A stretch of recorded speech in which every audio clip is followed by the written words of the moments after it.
11 бөлім 8 көкек. Жалғыздық жайында көп ойландым.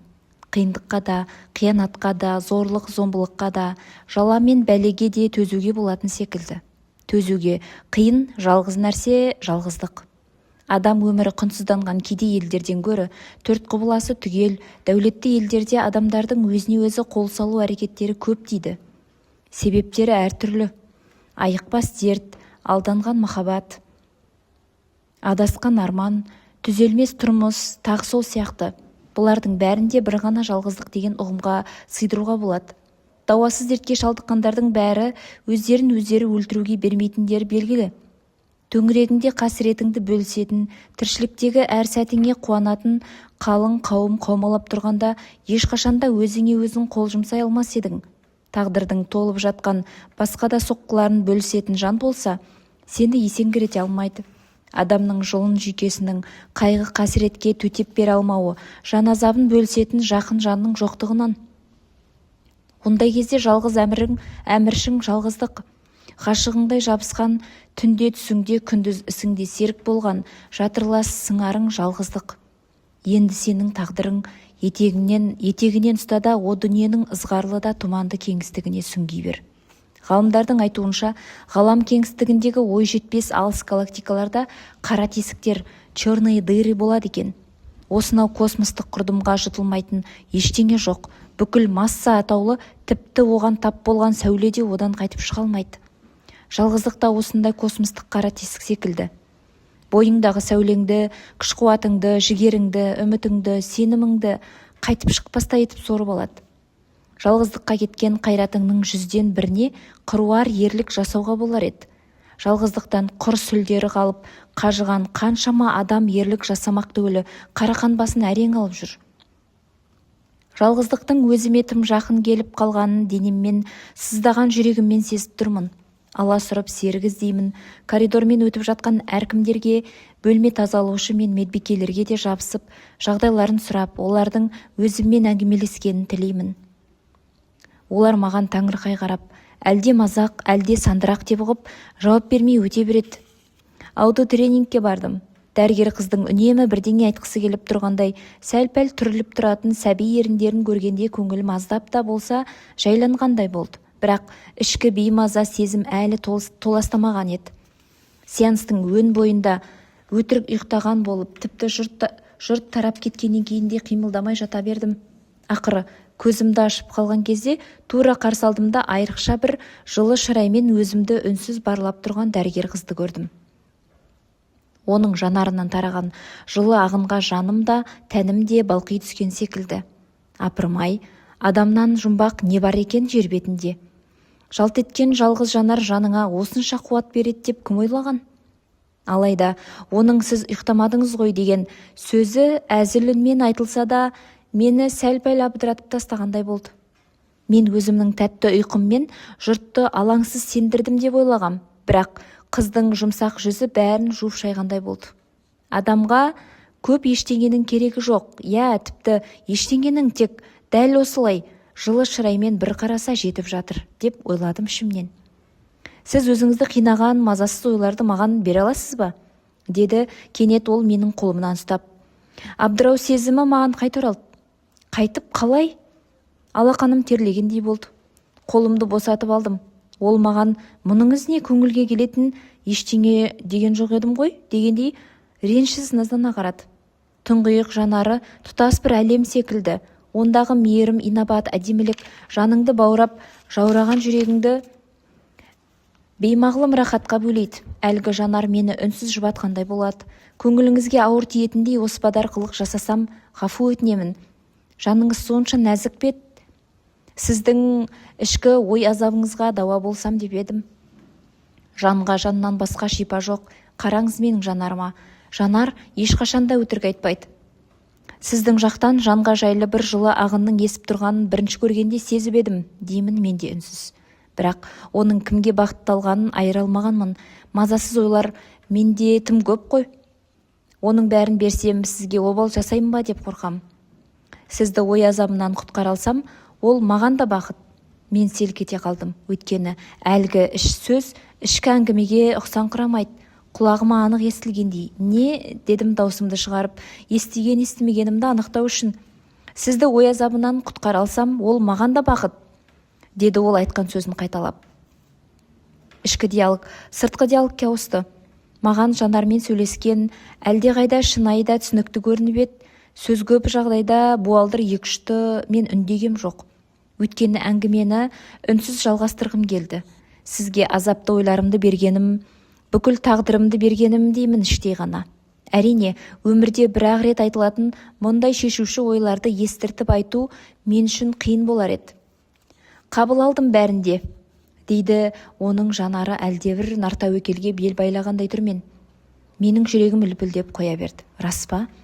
Дедім, қалай сөйлеп қоя бергенімді өзім байқамай. Рас, деді ол сабырлы үнмен. Тоғанды бұзған дария суындай әлдебір қуатты сезім тасқыны менің жан дүниеме лап берді. Құлазыған көңілімнің шөл даласы лезде құлпырған көк жасыл өлкеге айналды. Адам жанына қуат беретін құдіретті күш бұл өмірде бар екен. Тек кезігуге Құдай жазса. Мен алақанымның құп-құрғақ екенін сезіп, оның қолынан ұстадым. Ол өзгенің пәрменіне мойынсұнған адамдай мұңайған шарасыз күйде жанарын төмен түсірді. Қолын босатпақ болып, болмашы қимыл жасап еді, мен жібермедім.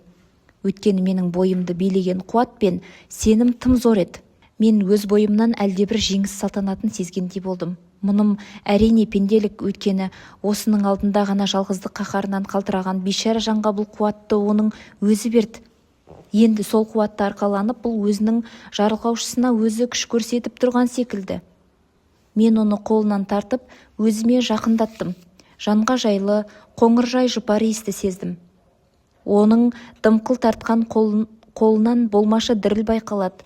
О тоба, оның бойындағы діріл күшейген сайын мендегі әлдебір астамшыл тентек сезім қан иісін сезгендей, акуладай ойқастап, айбаттана түскендей болады. Мен өзіме өзім түсінбей бейтаныс біреуді көргендей аңырып қалдым.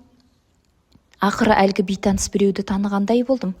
Ол менің бір сәттік пенделігімді пайдаланып, көңіл түбіндегі зынданнан бас көтерген хайуани сезімдер екен. Жоқ, дедім ышқына сыбырлап. Жоқ, ешқашанда. Мен хайуани сезімдерді зындан ішіне қайта қуып, әрең дегенде аузын бекітіп, ух деп демімді алып басымды көтердім. Ол әлденеден қысылған сәбидей бетінің ұшы қызарып, маған үрке қарап абдырап тұр екен. Сізге емес, сізге айтып отырғаным жоқ, өзіме, деймін өзімді қолыммен көрсетіп. Ол сәл-пәл жымиғандай болды. Адам жүзіндегі алқызыл арай тазалық пен нәзіктіктің белгісі іспетті. Қызара білетін жаны жұқа жандардың өн бойынан теңдесі жоқ сұлулықтың, имангершілік пен шыншылдықтың лебесі еді. Ол қатардағы орындыққа отырып бірдеңе айтуға оқтала берген еді. Мен ақырын ғана қолыммен оның аузын жаба қойдым. Оның жүп-жұмсақ еріндері алақанымды қытықтағандай болды. Керек жоқ, дедім сыбырлап. Мынандай ғажайып үнсіз әңгімеден кейін қалғанының бәрі артық. Ештеңе айтпаңыз. Ол сыңғырлап күліп жіберді де, үнсіз әңгіменің соңғы нүктесін қойғысы келгендей, маған күн шұғыласындай шуақты жанарымен мейірімін төге қарап, төңірегімді әппақ нұрға бөледі. Мен тағы да ертегі әлегіміне сүңгідім де кеттім. Нағыз ертегі, анық өмір. 12 бөлім, 9 көкек. Мен ұзақ уақыт күңгіртте қапырық ғимараттың ішінде болып, енді сыртқа шығып, табиғатты, қоғамды, адамдарды көріп, өзінен өзі мәз болып жүрген біреудей күй кешіп жүрмін. Өзімді мазақ қылып жүрген зымиян құрбымды ауруханадағы аурулардың арасынан табам деген ойдан бірте-бірте қайта бастаған секілді едім. Әлдебір шашы көзіне түскен арық жігіттің мені көргенде сасқалақтап бөлмесіне кіріп кете беретіні болмаса, қалғандарының жүріс-тұрысынан күдікті ештеңе біліне қойған жоқ. Арық жігіт тек мен емес, бетіне тура қараған адамды көрсе болды, бөлмесіне тығылатын үрей дертіне шалдыққан біреу екен. Бірақ ойым тағы өзгерді. Бойыма қуат жиналған кезде бейтаныс құрбымен текетірес ішімде қайта басталады. Оны қолға түсірудің жаңа айла тәсілдерін ойластыра бастаймын. Кім білет, бәлкім кездесіп қалар деген оймен сыртқа шыққанмын. Ауладағы адамдар өзгеріпті. Төбелескіш дәу жігіт те, таяқ жеген жалбыр шашта, аузы сөзден босамайтын ақсары кісі де жоқ. Өзін Айса пайғамбармын деп таныстыратын қараторы жігіт аула түкпіріндегі ең шеткі орындықта өзімен өз сөйлесіп отыр. Жаңа келгендердің көбісі кісі киіктеніп ешкімге жоламайды. Сондықтан менің жұртты сөзге тартпақ болған әрекетімнен ештеңе шықпады. Әркімнің жүзіне күдікпен сұқтана қараған осы жүрісімнің ерсі екенін өзімде түсіне бастаған секілдімін. Ақыры күдерімді үзіп, әбден қалжырап шаршаған күйімде түннің бір уағында төсегіме қисайдым. 13 бөлім, 13 көкек. Көңілім бейжай. Бірнеше күннен бері басым ауырып, күнделік жазуға құлқым болмады. Бейтаныс құрбымның қарасы батқан секілді. Хабар жоқ. Бірақ оның кесапат ойлары менің көкірегімде сайрап тұр. Оның өзінің бар жоғы енді маған бәрібір секілді. Мен әлгі кесапат ойлармен іштей арпалысудамын.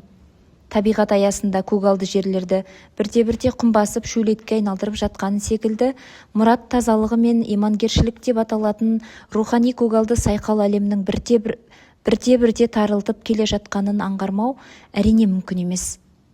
Көркем әдебиет, музыка, театр, кино неғұрлым дөрекі сезімдерге толы болған сайын, неғұрлым шектен тыс ұятсыз болған сайын, соғұрлым өтімді.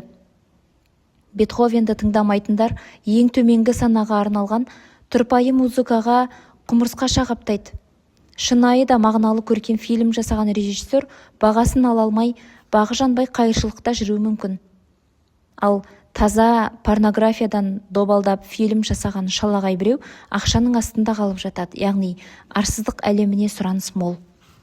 Өркениетті елдерде аты шулы актриса я әнші тыржалаңаш күйінде журналға жарияланып, журналистерге өз бойында күніне неше рет оргазм болатыны туралы сұхбат беріп, ең жоғарғы заң жүйесі парламенттер әйелдердің әйелге, еркектің еркекке үйленуіне рұқсат беретін заң шығарып жатса, және біз оны бүгінгі демократияның жеңісі деп қабылдап жатсақ, оны ізгіліктің жеңілісі демегенде не дейміз? Бірақ бұл құлдырау дәуірінің болмыс заңдарымен үндескен дәйекті анықтамасы жоқ. Кез келген рухани құбылыс өмір сүруге хақылы болу үшін математикалық тереңдікке бағынатын табиғат жаратылысы секілді белгілі бір жүйелі қисынға бағынуға тиісті. Ал жаппай рухани күйреуде универсалды қисын жоқ. Тұйыққа тірелу ғана бар. Арақтан жеңілген маскүнем немесе есірткіге уланған нашақор өзінің түзелуден кеткенін сезген кезде өзіне өзі қол жұмсайтыны секілді, адамзат та бұдан өзін-өзі мерт қылу арқылы ғана құтыла алады. Парасат майданында ізгілік жеңіліске ұшыраса, оның ақыры немен тынатыны жөнінде басқаша болжам айту мүмкін емес. Иә, ғылым мен техниканың ең жоғарғы жетістіктерімен қаруланған бүгінгі адамды әлде бір сыртқы алапат күш құртып жібере алмайды. Ядролық қатер немесе космос апаты әншейін аңыз ғана. Адам құрыса, шегіне жеткен рухани азғындықтан ғана құриды. Ал сонда рухани күйреудің басты себебі не? Меніңше әуелде жан иесінің тіршілігіне тұтқа болып басталған, одан шегіне шыға шарықтап, енді парасатты өмір тұсында аяққа тұсау болып отырған өзімшілдік ауруы. Оның ұраны мен. Бірақ анық өмірде осы менді құтыртпай, ауыздықтап отыратын күш адам бойында бар ма? Тіпті оны былай қойғанда адам өз менін ауыздықтау қажет деп есептей ме?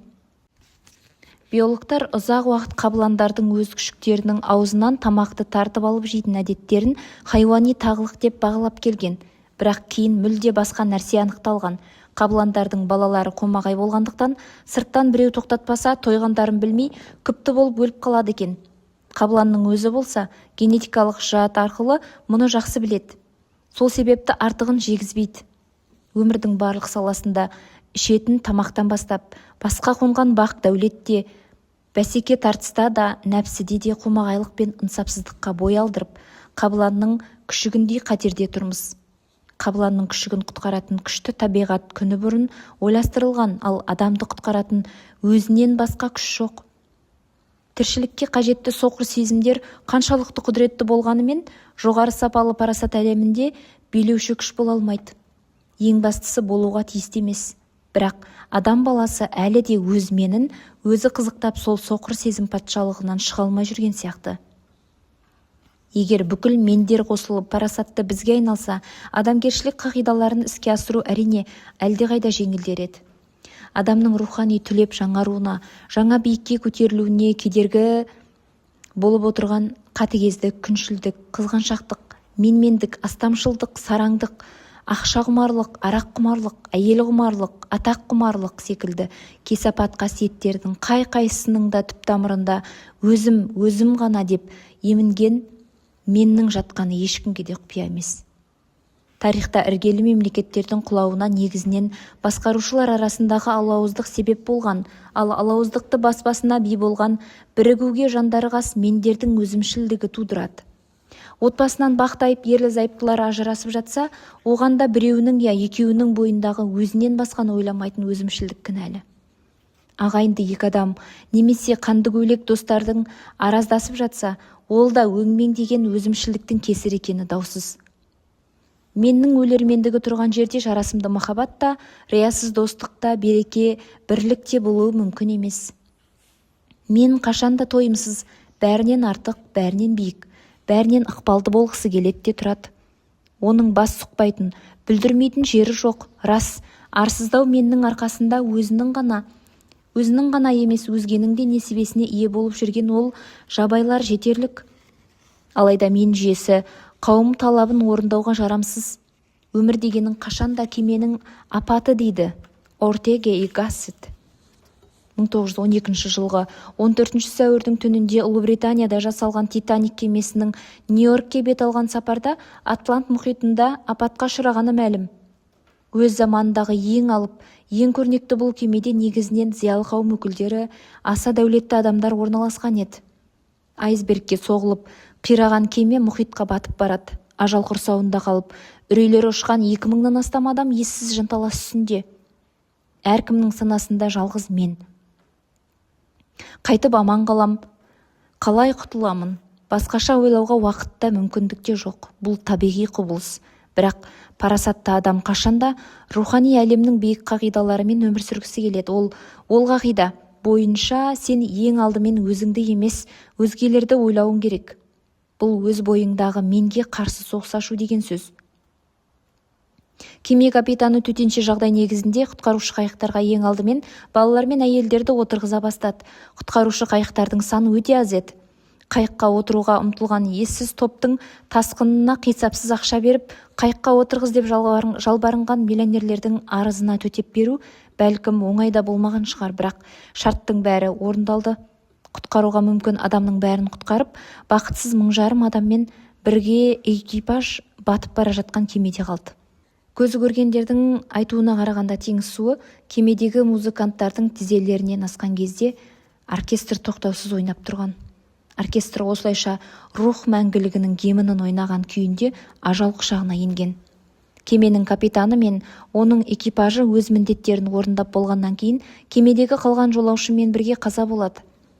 Осылайша мен емес, біз деп аталатын жүйенің арқасында кеме басшылығы ажал алдында адамгершіліктің биік қағидаларын мейлі толық күйінде болмаса да іске асыру арқылы адам баласының парасат мүмкіншілігінің мол екенін көрсетті.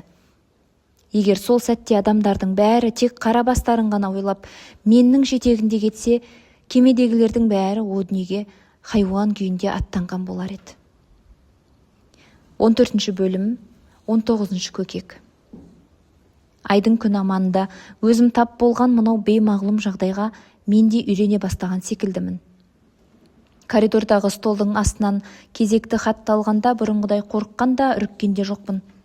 Ежелгі танысымнан келген әшейін бір сәлем хаттай жайбарақат ашып оқи бастадым. Құрметті құрбым, біраз уақыт хат жазуға жағдайым болмады, ауырып қалдым. Осы сәтте еріксіз мырс еттім. Менімен кіндігің бір емес пе? Мен ауырғанда қосыла бірге ауыратын деген кекесін ой келді. Соңғы хатыңды ризашылықпен оқып шықтым. Әрине, бәріне келісу мүмкін емес, бірақ қисынды дәлелдер баршылық. Ал келіспейтін жерім, сен үнемі ізгілік мұратын абсолюттік дәрежеге көтересің. Біріншіден, абсолюттік өлшем тәңірден басқаға лайық болу мүмкін емес. Екіншіден, кез келген заң шындыққа сәйкес келмесе орындалмайды. Сенің ізгілік туралы идеяң ешқашанда орындалмайтын. Сол себепті қоғамда үнемі қайшылықтар тудыратын өлі заң секілді. Осыдан барып адамдар арасында қол жетпеген арман, іске аспаған мақсат, мағынасыз текетірес, өмірге наразылық, уайым қайғы түрінде сан түрлі берекетсіздіктер туады. Ал өмірде көптеген қайшылықты шешуге мүмкіндік беретін нәрсе мәміле, компромисс. Ол үшін ең алдымен дүниетанымдық компромисс керек. Ізгілік пен зұлымдық деп аталатын философиялық категориялар көне заманғы адамдардың қарабайыр әсері мен ой өрісінен туындаған атаулар болғандықтан бүгінгі дүниетанымның талабына жауап бере алмайды. Тіршіліктің дамуын қамтамасыз ететін екі күшті оң және теріс күштер деп атау керек. Мәселен, электр зарядтарын плюс және минус деп атаған секілді, сонда әлемде екі лагерге бөлініп алып ғасырлар бойы ерегескен мағынасыз күрес те саябырланар еді.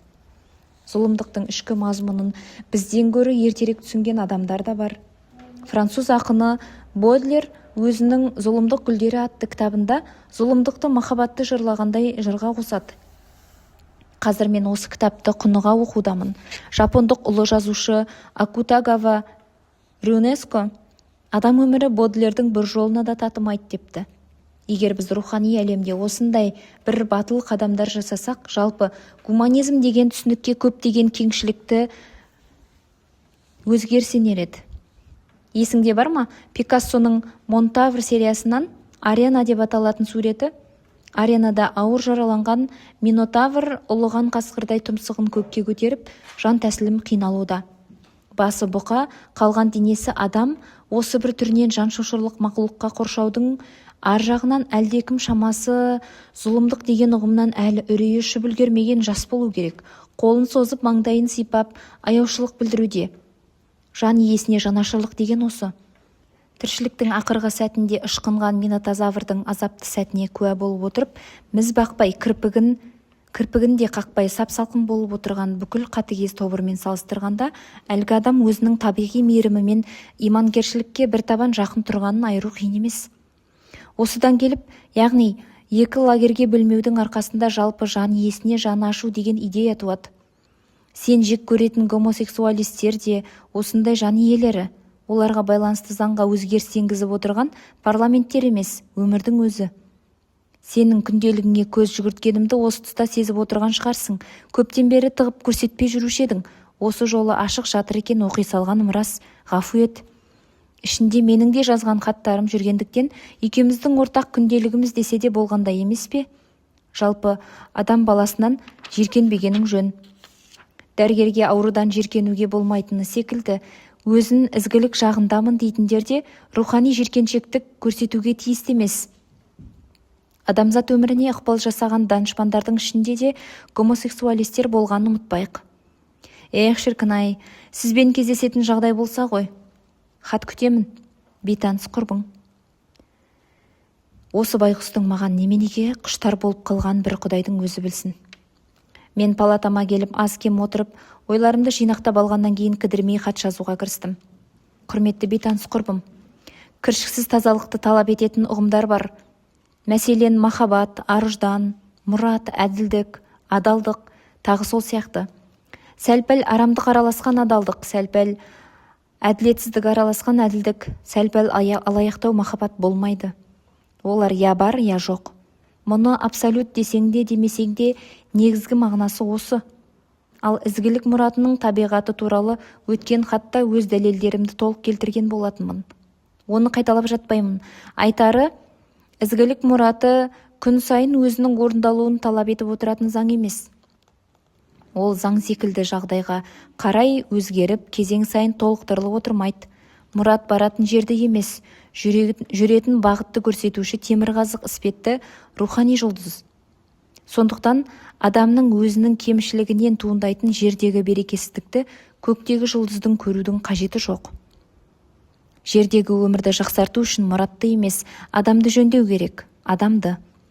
Екіншіден, ізгілік пен зұлымдық атауын өзгерту тек күнәһарлар мен қылмыскерлерге ғана тиімді болуы мүмкін. Өйткені бұл оларды маңдайларына басылған қара таңбадан бір-ақ сәтте құтқарар еді. Мейлі ақтай беріңдер, мейлі жазаламай-ақ қойыңдар, бірақ зұлымдықты зұлымдық деп өзінің атымен атаңдаршы, дейді Федор Достоевский. Осы кісінің айтқан дұрыс секілді. Ал адам баласын алаламай жақсы көру шын мәнінде жақсы идея.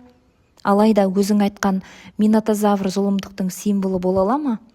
Өлім аузындағы минотаврды басынан сипау зұлымдықты басынан сипау ма, әлде зұлымдықтың тырнағына ілігіп осындай тағдырға тап болған жан иесіне аяушылық па? Тәрізі, әлгі суреттің негізгі мәні осы соңғысында болар.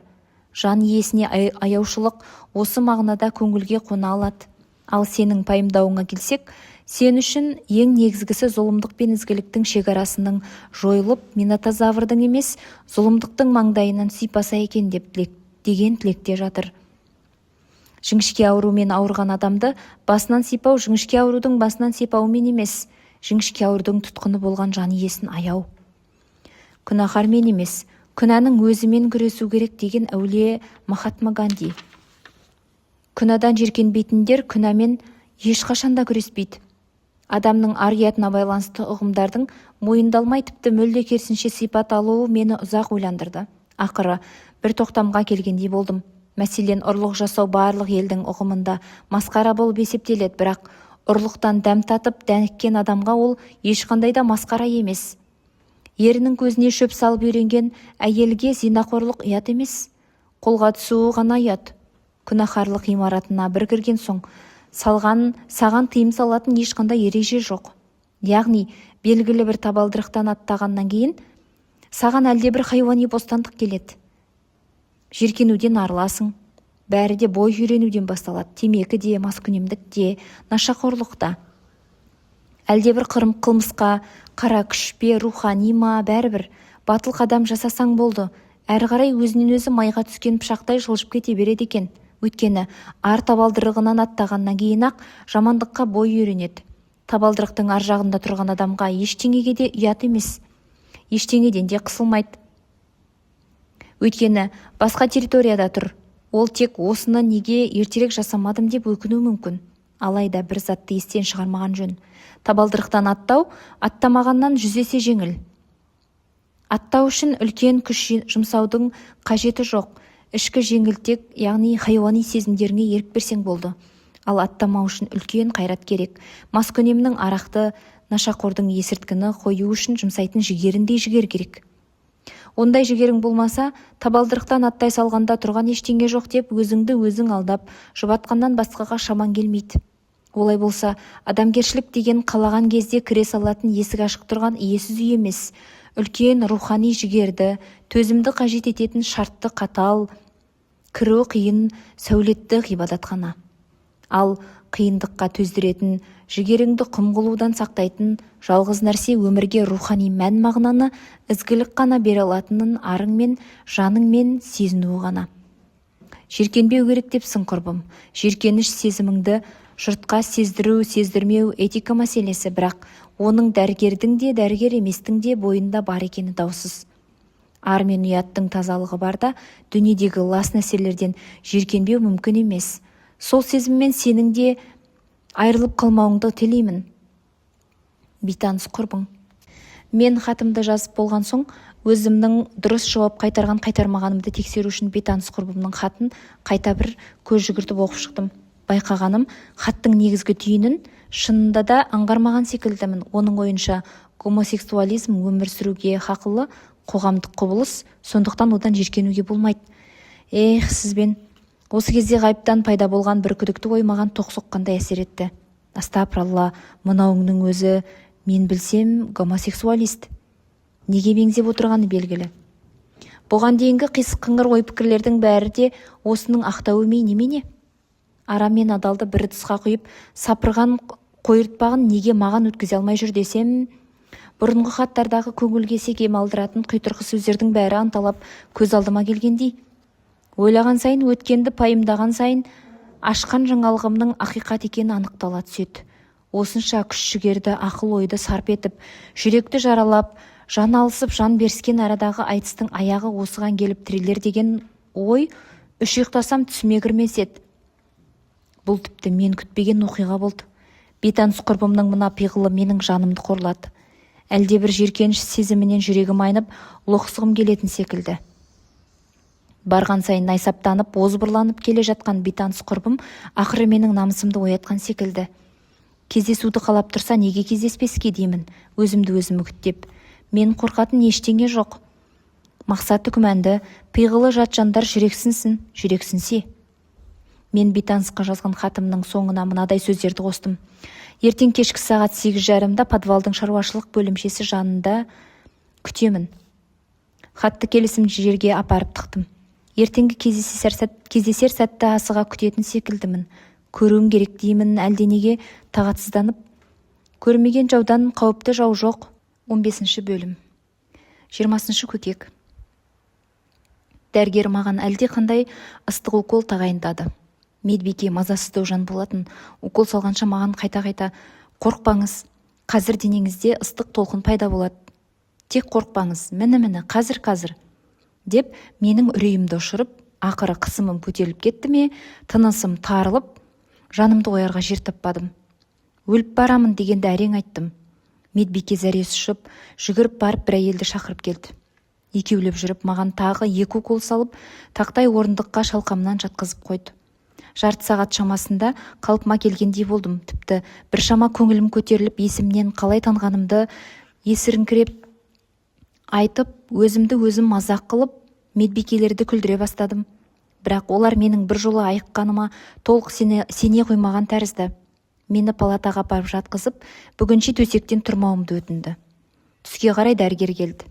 Оқтау жұтып алғандай кекірейіп тұрып, менің тамырымды ұстады. Содан кейін сәл ойланып, жарайды көре салайыншы дегендей дымқыл алақанын маңдайыма салып, қызуымды байқағандай болды да, бәрінде білем, осылай болуға тиісті және осылай бола береді деген адамша ештеңе сұрамастан, айтпастан шығып кетті.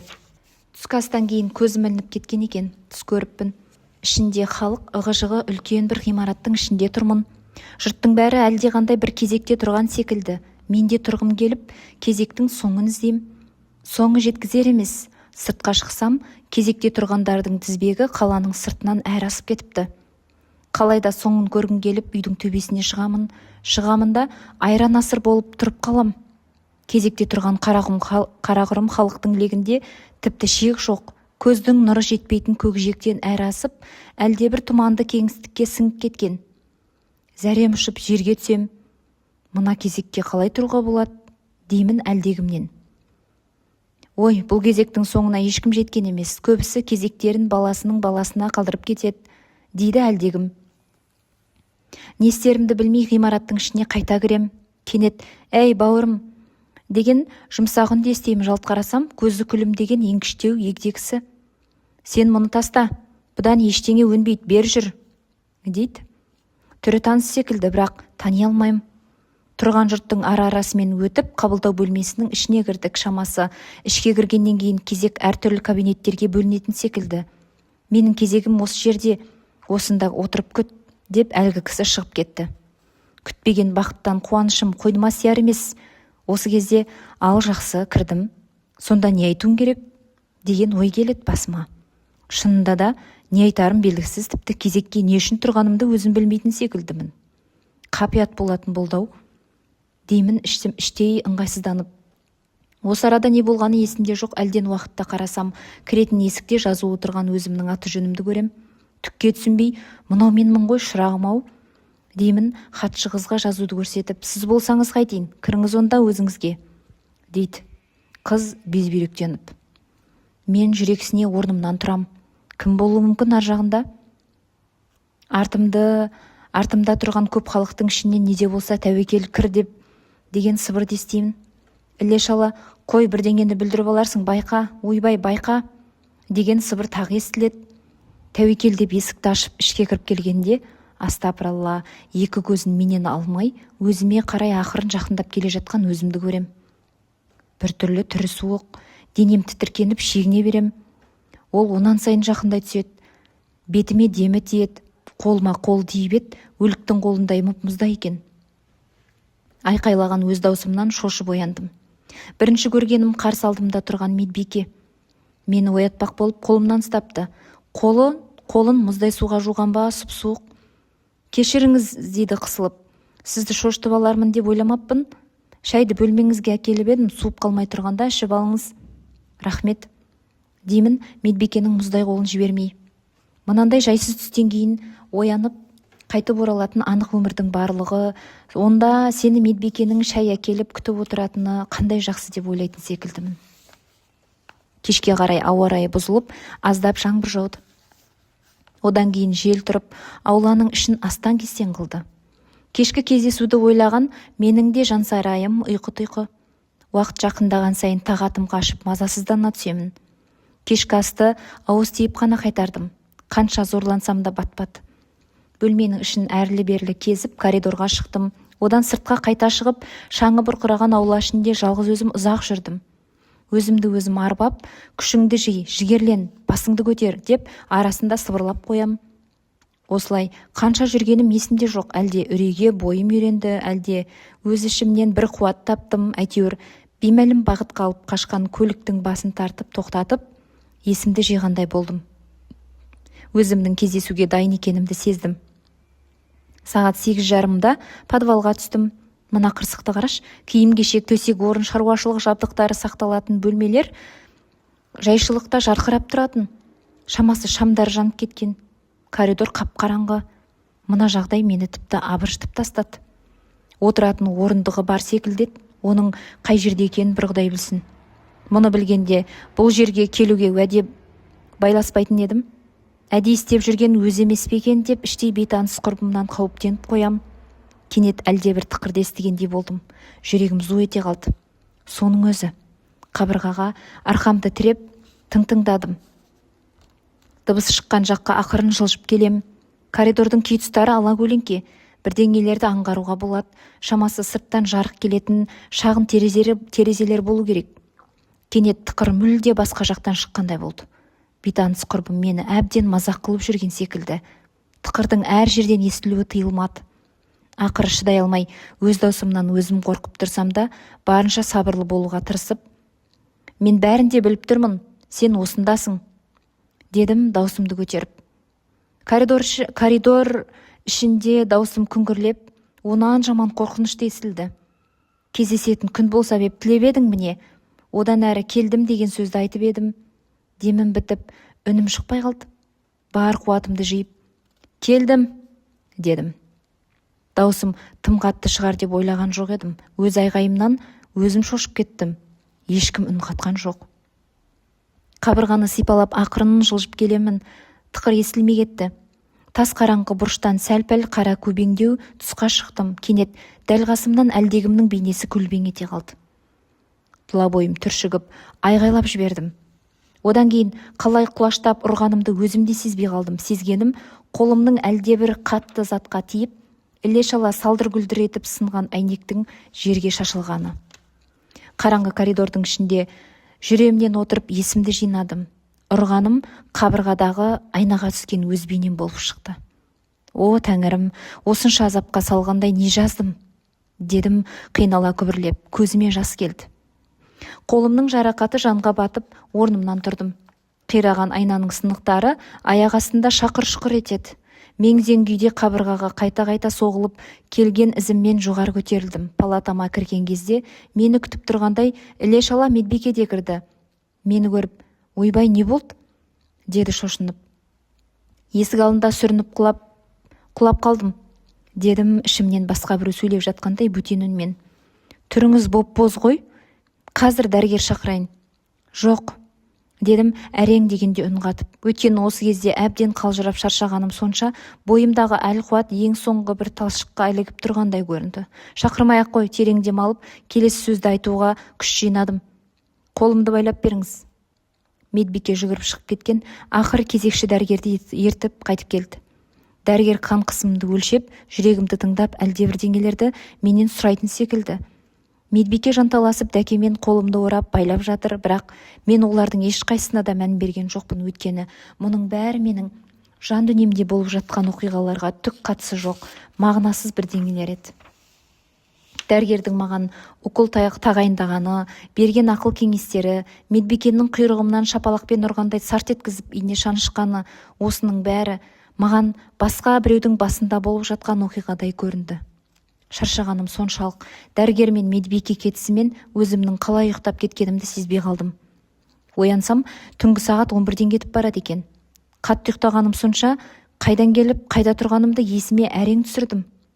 Манағы болған оқиғалар, күйзелістер сәл-пәл алыстап, сабырмен ақылға салып ойлануға мүмкіндік бергендей. Не себепті кездесуге келмеді екен? Деген ой бірінші келді әрине. Әлде осы кезде өзі соңғы хатты алды ма екен? Деген күдік сумаң етті. Орнымнан атып тұрып коридорға шықтым. Коридорда ешкім жоқ. Столға келіп, астына қол жүгіртіп едім, қолыма қағаз ілікті. Жүрегім тарсылдап қағазды жұлып алғанда өзімнің хатым екенін көрдім. Әлде қалай тағы да әлсіреп хатымды орнына қайта қойдым да сылқ етіп орындыққа отыра кеттім. Басым ұйып, алмапты ғой деймін күбірлеп, өзіммен өзім сөйлесіп. Я, бәрі түсінікті болды. Жел диірменмен соғысқан әумесердей өзімді өзім қарадай азапқа салған сорлы басым. 16 бөлім, 21 көкек. Бүгін кешегі оқиғаларды қайтадан еске түсіріп, екшеп, зерделеген кезде өз ісімнің қайсы бір келеңсіз жақтарын байқағандай болдым. Біріншіден, кездеспек болған адамыңнан жарайды деген бір ауыз сөзді естімей жатып, келер-келмесін білмей тұрып, тұра жүгіру қисынға жата ма? Шамасы өзімнің сол кездесуге асыққаным сонша, оның келісіміне көңіл аударуға уақытым болмаған секілді. Екіншіден, бейтаныс құрбының қай жақтан екені белгісіз, сырттан ба, әлде осы ауруханадан ба? Егер сырттан болса, оны түнге қарай подвалға кездесуге шақырудың жөні дұрыс бола қоя ма? Тегінде менің күнделігімді сұраусыз оқып жазған хатын палатама әкеп тастап, мені мазақ қылатын, кірмейтін есік жоқ, көзге көрінбейтін, қолға түспейтін, астыңғы коридордағы орындықтар қойылған оңаша қуысты менен артық білуге тиісті ерекше қу бейтанысты қайда, қалай шақырсаң да артықтық жоқ деп ойлаған болуым керек. Үшіншіден, осы кездесу жалпы не үшін қажет болды? Дүниетанымдық жекпе-жекке тікелей қатысы бар ма, кім біледі? Жекпе-жектің психологиялық жағы тағы бар. Бұған дейін ойын ережесін ол жасап, мен соған мойынсынумен келдім. Хат жазу, хатты коридордағы столдың астына қалдыру менің рухани әлеміме тәртіп орнатпақ болған әрекеттер, өзі туралы күні-түні ойлантып, түсіме кіріп маза бермеу, жанымды жарақаттап, қорлануға мәжбүр ету. Осының бәрі соның бастамасы. Ендеше менің де бас көтеріп, өз шарттарымды ұсынып, оның сол шарттарды орындауына амал табуым керек қой. Сағат 12 шамасында дәрігер қабылдады.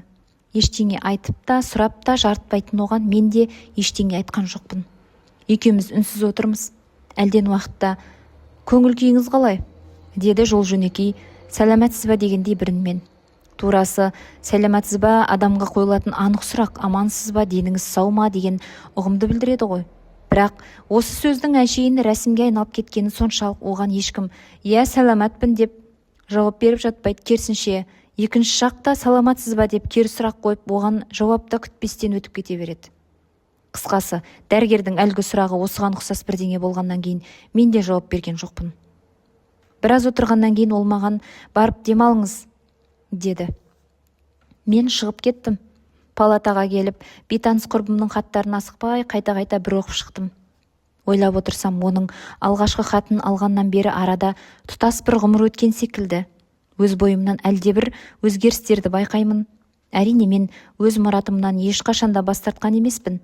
Тек ізгілікке қарсы күштің тамыры мен шамалағаннан әлдеқайда терең болар деп ойламаған екенмін. Рухани әлемде екі бағыт бар. Бірі пенделік мүдде, екіншісі биік парасат пен ізгілік құдіреті. Пенделік мүдде негізінен тобырға жақын, ал биік парасат сирек тұлғалардың еншісі. Біз қазір пенделікті қоғамдық дәрежеде ашық насихаттауға кірістік. Тобырдан жеңілгенге ұқсаймыз. Пенделік мүдденің ішкі мазмұны негізінен өмірдің ләззатына, рахат қызығына негізделген. Ләззат шарап секілді. Жоғары сапалы жұпар иісті, дәмді шарапты көпшілік бағалайды. Оны ішкенде көңілің көтеріліп, жаныңа әлдебір шуақты нұр құйылғандай болады. Бір-ақ рет берілетін қысқа ғұмырда бұдан артық не керек деп ойлауға болатын секілді, бірақ дәмді шараптың қатері де аз емес. Шарапқа құнығып, ақыр аяғында азғындыққа ұшырау өмірде ең көп кездесетін оқиғалардың бірі. Тәтті өмірге тым елігу, өзіңді шектемеу, үнемі мейірің қанғанша ішуге тырысу, түптің түбінде рухани маскүнемдікке, адамгершілік азғындыққа әкелері сөзсіз. Жолдағының бәрін жайпап, өлген тірілгеніне қарамай байлыққа ұмтылу, өліктердің үстімен жүріп, билікке ұмтылу. ай-ұятты белге байлап зинақорлыққа ұмтылу, жұмыртқа пісіріп алу үшін көршінің үйін өртеу, тағы сол сияқты асқынған пенделік өзімшіліктер азғындықтан басқа түк те емес. Осы қатерді жұрттың көбі сезгілер келмейді. Оған қарсы күреспек түгілі күресу туралы ниет жоқ. Қатерлі жаудың аты аталып, түсі түстелмеген. Адами ынсапты аяққа таптап, тамақ пен ұйқыда да, нәпсі мен қызғанышта да, өгіз қара күші бар өзімшілдікте де өз басын тежеп көрмеген қанағатсыз есірік өмір. Есірік өмір, басқаша айту мүмкін емес. Менің бейтаныс құрбым мен күткен межелердің бәрінен де асып түсті. Ізгілікке сенбеушілік, ол үшін күреспеушілік, немқұрайлылық, бұл жақсылыққа қарсы күштің жеңілдеу түрі, онымен жан қысылғанда тіл табысуға да болады. Зұлымдыққа қолдау көрсету, онымен сыбайлас болу, бұл жауластықтың әлгіден гөрі ауырлау түрі. Онымен тіл табысу жоқтың қасы, ал бейтаныстың ұстап отырған бағыты зұлымдықты қолдап қана қоймай, оны дәріптеу, мұратқа айналдыру. Бұдан үлкен қатер болуы мүмкін емес. Зұлымдықты, өлімді, қара түнекті мадақтап, жырға қосқан Бодлерді оқып жатырмын деп тамсанады. Адам өмірі Бодлердің бір жолына да тұрмайды деген сөзге қайдан шпан айтса да келісу мүмкін емес. Алайда өз басым Бодлер туралы әртүрлі пікірлерді кездестірсем де өлеңдерін оқымаған секілдімін. Бесін кезінде сыртқа шығып бара жатып, кітапханаға соқтым. Кітап сөрелері тұрған ұзынша бөлменің терезелері күн жаққа қараған, іші қапырық. Бояу мен лактың иісі мұрынға келеді. Бәлкім көрші бөлмелердің бірінде жөндеу жұмыстар жүріп жатыр. Кітапханашы адамға қарамай сөйлейтін әлгінде ғана біреумен ұрсысып қалғандай тырсиып, кісі киіктеніп отырған кәріс әйел екен. Жұрттың қойған сұрақтарына қысқа ғана әлдебір наразылау үнмен жауап береді. Мен стол үстіндегі газеттерді оқымай, суреттеріне ғана қарап аударыстырып отырмын. Не жазатыны белгілі, мемлекеттің гүлденуі, әр салада қол жеткен табыстар, болмашы проблемалар, шетелдік хабарлар, тағы сол сияқты. Адам жанын түршіктіретін ұятсыз оқиғалардың ақпаратынан ғана қорқамын.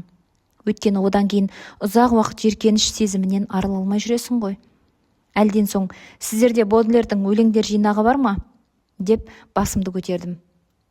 Кітапханашы өзінің ішкі механизмін іске қосқан роботша бір сәт үнсіз тұрды да, бар, бірақ қолда, деді маған қарамай. Өз жұмысымен шұғылданып отырып, содан кейін әлдебір карточкаларды аудастырды да, тапсыратын уақыт өтіп кетіпті, деді өзімен сөйлескен адамдай. Кітап 10-шы палатада. Мен селк ете қалдым. Нешінші? Дедім кекештеніп. 10-шы, деді ол маған таңырқай қарап. Әлдебір үрейден демім тарылып тұншыққандай болдым. Қалайша? Дедім, бір заманда ештеңеге түсіне алмай, 10-шы палата менің палатам ғой. Мен ондай кітапты алған да көрген де емеспін. Міне, деді кітапханашы карточканы көрсетіп, өкпелегендей бір үнмен. Көріңіз, сенбесеңіз. Мен орнымнан тұрып, кітапханашының қасына барып карточкаға үңілетін секілдімін. Бірақ түк көрмеймін. Мүмкін емес дей беремін бейберекет күбірлеп. Үлкен бір қатерді сезіп тұрмын, бірақ оның не екенін айыруға шамам жетпейді. Сізге не болды? Деген үрейлі дауысты естідім. Бір жеріңіз ауырып тұр ма? Қазір дәрігер шақыртайық. Отырыңыз, қозғалмаңыз. Неге қозғалуым керек деймін, іштей таңғалып. Қозғалса не болады? Төңірегіме адамдар жиналғанын сеземін. Әлден уақытта медбике келді. Басыңыз айнала ма? Жүрегіңіз шанши ма? Деген секілді сұрақтарды естеймін. Бәріне жоқ деп жауап берудемін. Ал шындығында қандай күйде тұрғанымды өзім білмеймін. Медбике мені жетелеп палатама алып келіп, төсегіме жатқызды. Одан кейін кезекші дәрігер келді. Менен не болғанын сұрады. Қайта-қайта кекештеніп, тұтығып, ауа жетпей демігіп, болған оқиғаны шатастырумен болдым. Мен ол кітапты алған емеспін деймін ентігіп. Сенбей қояма деп қорқып, тіпті көрген кітабым емес деймін. Кітапты алмағанымды дәлелдесем, бәрі орнына келетіндей. Дәрігер менің жағдайымды түсінген секілді. Медбикеге әлдебір тапсырмалар беріп кетіп қалды. Дәрі ішіп сәл-пәл тынығып есімді жинағандай болсам да, бір діріл бойымнан кетпей қойды. Тек кешкі астан кейін укол алып, іле ес-түстен айырылғандай түк сезбейтін терең ұйқыға кеттім. 17 бөлім, 22 көкек. Түс кезінде бірақ ояндым. Мені әдейі оятпаған секілді. Тамақты палатама кеп тастапты. Қатты ұйқыдан есімді жия алмай, мең-зең болып жүріп, жуынып, киініп, тамақтан ауыз тидім. Кешегі оқиғалар есіме түсті. Адам санасы ұқпайтын бір беймәлім құпия жағдайдың уысында отырғандаймын. Өзімді өзім қанша сабырға шақырсам да көңілім тыншымады. Медбике мені дәрігерге алып барды. Дәрігер басқа шаруасының бәрі бітіп, тек менімен кездесуді ғана күтіп отырғандай, столында бостан-бос отыр екен. Мен келіп жайғасқаннан кейін саусақтарымен столды тақылдатып тағы біраз отырды. Ақыры, мен сізбен ашық сөйлескелі отырмын. Егер сіз осы әңгімеге дайын болсаңыз, деді жақын адамның қазасын естірткелі отырғандай түнере сөйлеп. Дайын болу үшін мен не істеуім керек? Дедім, айтқанына толық түсінбей. Ол менен мұндай сұрақ күтпеген адамдай төмен қарап ойланып отырып қалды әлден соң. Онда әңгімені сіз бастаңыз, деді маған көзілдірігінің үстінен сүзіле қарап. Маған қоятын қандай сұрағыңыз бар? Бар, дедім өз сөзімнен өзім үреленгендей ентіге сөйлеп. Ауруханаға түскелі бері әлдекімнен хат алып жүрмін. Демім бітіп, сөзімді әрең аяқтадым. Асықпаңыз, деді ол маған әлдеқандай тұншығып, тұңғыш рет күлімсірей қарап. Темекі шеккіңіз келіп тұр ма? Алдындағы сигарет қорабын маған қарай жылжытты. Мен басымды шайқадым. Жоқ, рахмет, темекі шекпеймін. Айтайын дегенім, хат иесін қанша аңдысам да таба алмай қойдым. Кейде басынғаны сонша хатын бөлмеме әкеліп тастайды. Бірақ ең бастысы бұл емес. Ең бастысы ол бүкіл денесін жарылғыш заттармен орап алған террорист секілді. Ең қатерлі идеялармен қаруланған кесапат адам. Ондай идеялар індет секілді тез тарайды. Өйткені адами жауапкершіліктен гөрі хайуани еркіндікке көбірек негізделген өмір шарты қалың тобырдың сұранысына сәйкес келіп тұр. Миллиондардың өмірін жалмайтын індетте алдымен бір адамның ауруынан басталады. Әзірге бір адамның басында жүрген мына идея ертең адамзаттың қасіретіне айналмасына ешкім кепіл бола алмайды. Мен бұл адаммен қалай да кездесуім керек еді. Оған қарсы қоятын менің де дәлелдерім жеткілікті. Бірақ өзі кездесуден жалтарып жүр. Ең сұмдығы, бір хатында зұлымдық жаршысы атанған француз ақыны Бодлердің өлеңдер жинағын оқып жатырмын деп жазған болатын. Кеше кітапханаға барсам, кітап 10-шы палатада дейді. 10-шы палата менің палатам. Ол кітапты мен алған емеспін. Шынымды айтсам, ақыл-естен айырылудың азақ алдында жүрмін. Тағы да жүрегім көтеріліп, демім бітіп сөйлей алмай қалдым. Әйтсе де, дедім, әлден соң демімді басып, басқа біреудің көмегінсіз бір адамның осынша ойына келгенін істеуі мүмкін емес секілді. Содан кейін басымды көтеріп, дәрігердің жүзіне тура қарадым. Айтыңызшы, ол кісінің сізбен байланысы бар ма? Арамызда ауыр үнсіздік орнады. Дәрігер не айтарын білмегендей, саусағымен столды баяу тықылдатып, төмен қарап, ойланып отырды да, кенет бар деді. Орнынан қалай атып тұрғанымды өзім білмеймін. Тілім байланғандай сөйлей алмаймын. Бірнеше сөз бір-бірімен қабаттасып көмейімде кептеліп қалған секілді. Дәрігер тағы да маған жылы жүзбен күлімсірей қарап, қолымен отыр дегендей ишара жасады. Мен екі көзімді дәрігерден алмай ақырын отыра бастадым. Мен сіздің басыңыздан өткен жағдайдың бәрін білем, деді ол айрықша сабырлы үнмен. Ол жағдайды дұрыс түсіну үшін сіз мені мұқият тыңдаңыз. Мен әңгімені әріден бастайын. Адам психикасы медицина әлеміндегі ең бір күрделі, сыры терең, жұмбағы көп айрықша сала. Сол себепті бұл салада ғылымнан гөрі мистика басымырақ деуге болады. Мәселен, адам тұлғасының екіге бөлінуі деген құбылыс бар. Мен өткенде де бір рет сізге шет жағасын айтқан болатынмын. Бұл әлі де толық ғылыми анықтамасын таба қоймаған нәрсе. Бір адамның бойында кезектесіп бір-біріне ұқсамайтын екі тұлға пайда болады. Дәрігер түсініп отырсың ба дегендей маған қарап қояды. Ал кейде екі тұлға кезектесіп ауысып отырады. Бұл ешқандай ертегі емес, психика әлемінде кездесіп жүрген құбылыс. Мен сізге әлдеқашан тарихқа енген белгілі деректерді ғана айтайын. 1887 жылғы қаңтар айының аяқ кезінде әлдебір орта жастағы ер адам Американың Норристаун деп аталатын шағын қаласына келеді. Өзін Браун деп таныстырған бұл адам келе салып, кеңсе тауарларын сатусымен шұғылданады. Өз тамағын өзі істеп, сатып алған магазиннің түкпі бөлмесінде тұрып жатады. Шіркеуден қалмайды, тауар әкелу үшін бірнеше рет Филадельфияға барып келген. Ақкөңіл жайдары осы адаммен қала халқы тез табысып кетеді. Алайда наурыз айының 14 күні ол күтпеген мінез көрсетеді. Көшедегі көрінген адамға жалынып, қай қалада тұрғанын сұрап, өзінің мистер Браун емес, мистер Берн екенін, ешқандай сатушы емес, Грин қаласының дін уағыздаушысы екенін айтып, елді айран асыр қылады. Ақыры Грин қаласынан әйелі келіп, 17 қаңтарда аяқ астынан жоғалып кеткен күйеуін танып алып кетеді. Бұл оқиғаның тағы да жалғасы бар, бірақ мәселе онда емес, мәселе адам бойында осындай беймәлім құпия жағдайлардың болатындығында. Дәрігер сигарет алып тұтатып, креслоға шалқайып отырды да, өзінің кез келген адамға айта бермейтін маңызды пікірін ортаға салғандай, әр сөзін ойлана сөйлеп әңгімесін жалғады. Жалпы, осы мәселенің әлеуметтік астары тым тереңде болуы мүмкін.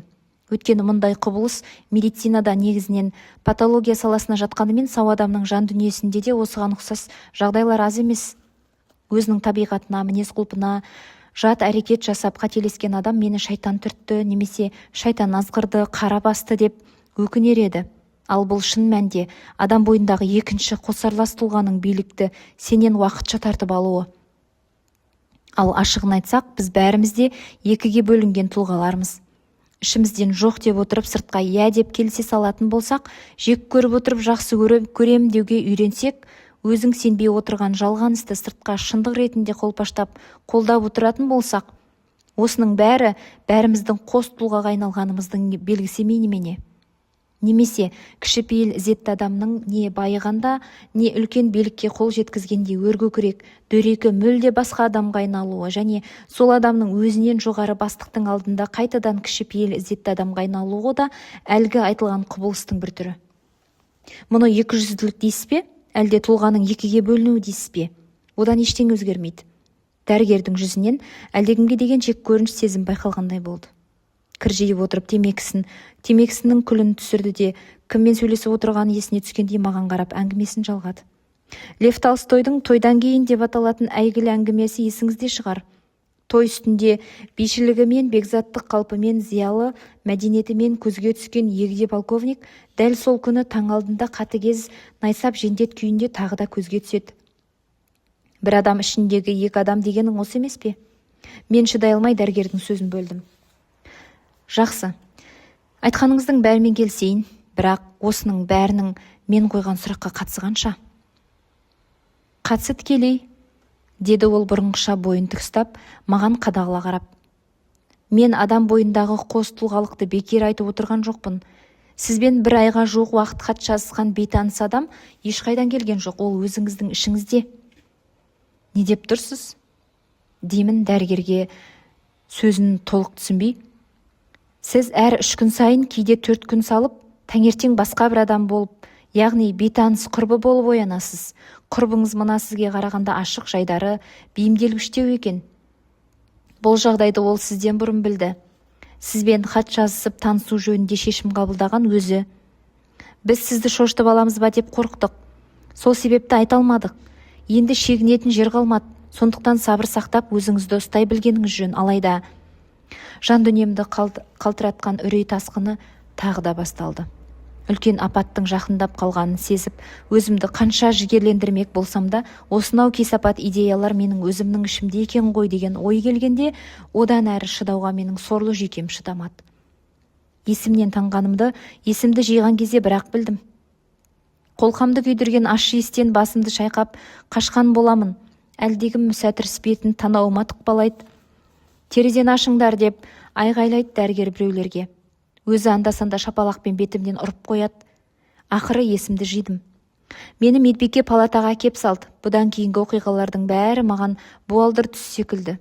Көп замай дәрігер келіп, оның мына жағдайды естіртуі өзіне де қиын болғаны, бірақ қатерлі сәттің енді артта екені, өзінің гипноз терапиясын ойластырып жүргені туралы айтқандарын мен басқа біреуге айтылған әңгімедей тыңдап отырдым.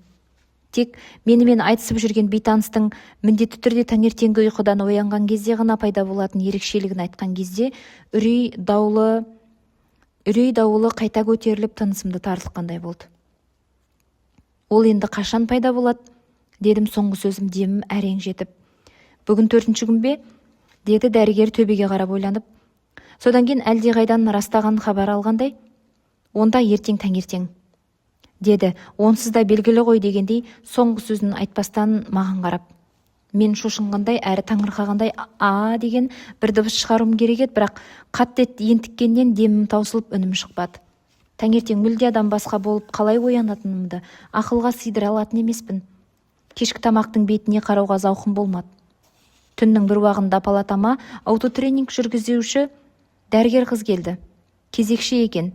Басқа уақытта келсе шын қуанған болар едім, бірақ ондай қуанышқа менде қауқар қалмады. Бір байқағаным, ол бұрынғы мен көрген нәзік, сезімтал, қылықты қызға ұқсамайды. Басқа бір адам секілді, өмірдің ыстық суығын тегіс көрген егде әйелдей маған мүсіркей қарайды. Біз бәріміз де бұл жағдайдан хабардар болатынбыз. Сіздің жүйкеңізді толық зерттеу үшін дәрігер есебінде күнделігіңізді де оқуға тура келді, дейді әлдебір кінәлі үнмен. Бәрі болғанда кімдер? Деймін, бәріміз деген сөзге толық түсінбей, осындағы бәріміз, бас дәрігерден бастап медбикелер де біледі.